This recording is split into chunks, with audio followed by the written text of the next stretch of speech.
So this time I'll be talking about the DC Universe Classics Series 11. And it's going to be, of course, you can see John Stewart is probably the best figure out of this wave. He's got an excellent body sculpt. It's all new, as far as I can tell. He's got a nice head sculpt, and this is his current uniform.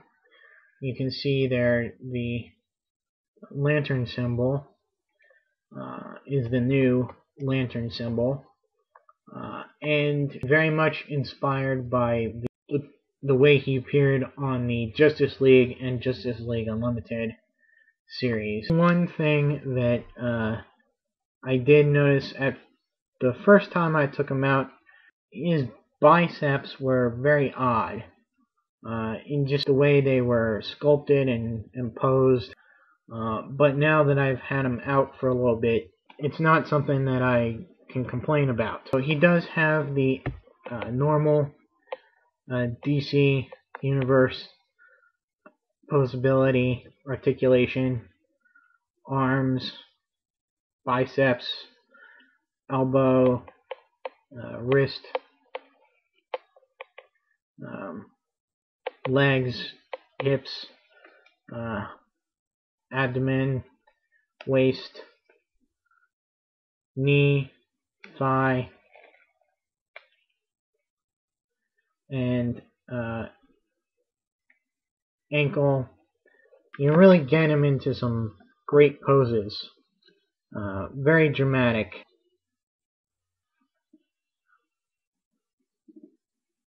Excellent paint job. I gotta point out here is that I pointed out on Buona Beast, they've actually gone and filled in his little hole back there that all the DC Universe figures have. They used to just plug it in with a piece of plastic there, and now they've actually gone and filled it in. You can still see the outline, but it's all one piece. Something that I hope they continue doing with the figures.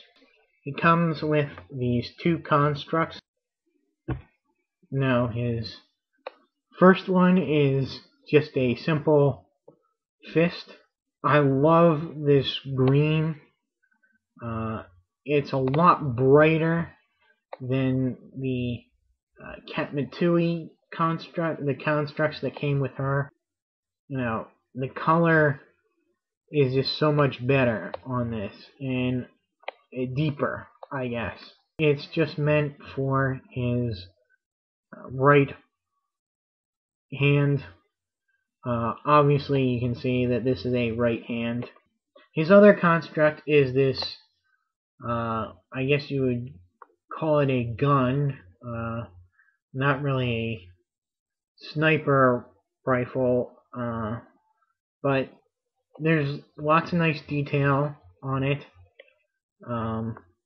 There's a clip there and a little base for his energy, and that actually you can get it to clip onto either hand, and it sits on there very nicely. Able to have lots of posing with it. So he's free to bend his elbow. And like I said, you can kind of put it on his other hand too. So it doesn't fit in to with the hand nearly as well, but it still works, which is pretty cool. This guy is so much fun posing.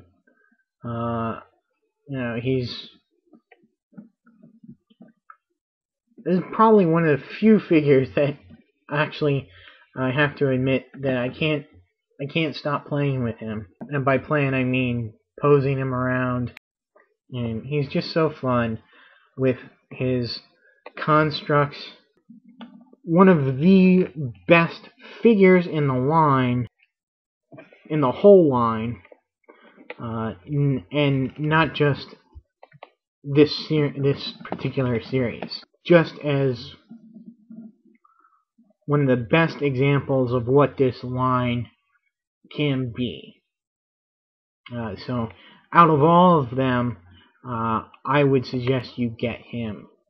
John Stewart, of course, is the replacement Green Lantern for Guy Gardner, who used to be Hal Jordan's backup Lantern.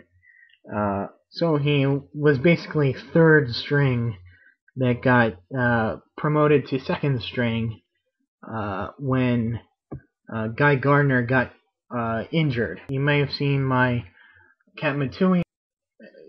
Kat Matui was his wife, and she was murdered by Star Sapphire. Was actually, I believe, resurrected for him when he gained the powers of a Guardian for a while. However, he lost that when Parallax destroyed the central power battery. He sort of drifted around for a little bit and became a Dark Star. The controllers attempt to replace the Green Lantern Corps, and he met another former Green Lantern who was also a Dark Star. Unfortunately, she too met an end when Graven, the son of Darkseid, invaded Rann and killed off most of the rest of the Dark Stars, and actually paralyzed him from the waist down. However, he was cured as sort of a last wish of Parallax Hal Jordan before he reignite the sun in Final Night. And he does get a new ring from Kyle and becomes a Green Lantern again. And then, of course, Hal is resurrected, and he becomes the second Lantern, or partner to Hal Jordan, for Sector 2814, of which Earth is in. Now, the Justice League cartoon and Justice League Unlimited cartoon really have a lot to do, in my opinion, of bringing this character back from,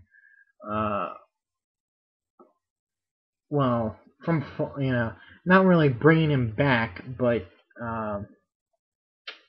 stopping the character from becoming a footnote to the Green Lantern legacy.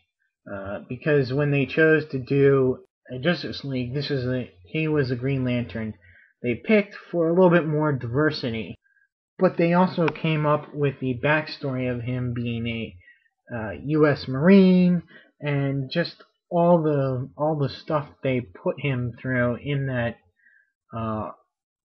those two series, I think really helped influence the writers of the comic books to sort of not let him slip through the cracks. And they actually put him back on the Justice League again, and he is now very much a part of the Green Lantern mythos, where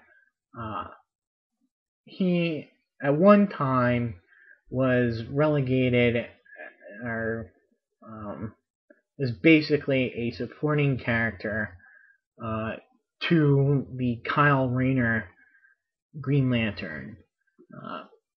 Kind of, not super powered, just there as a friend. Without the Justice League, he could have easily fallen by the wayside and been forgotten about. Until my next review, so long.